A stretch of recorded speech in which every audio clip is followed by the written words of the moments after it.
केते कोटी टंकार मालिकाणी हार्दिक पांड्या पूर्वतन पत्नी नताशा आसंतु जानिबा यार सर्विसेस खबर विषय टीम इंडियार ऑलराउंडर खेलाड़ी हार्दिक पांड्या और तांको पत्नी नताशा अलगा हो जाइछंती।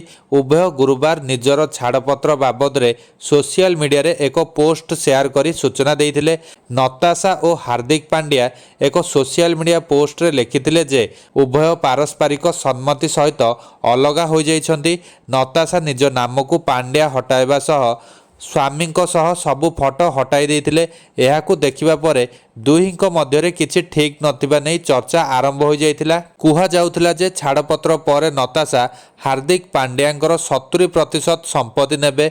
एभली चर्चा मध्यरे एबे नताशांको संपत्ति को नै चर्चा आरंभ होईछि। जातीय गणमाध्यम मुताबक नताशा मोट 20 कोटी टंकार मालिकाणी अटंती। विवाह पूर्वरु नताशा विभिन्न म्यूजिक वीडियो और बॉलीवुड रो फिल्म रे काम करथिले, हेले विवाह पर से निजको अभिनय ठारू दूरे रहिथिले। नताशा 20 कोटी रो मालिकाणी होइथिबा बेले हार्दिक पांड्या 91 कोटी रो मालिक अटंती।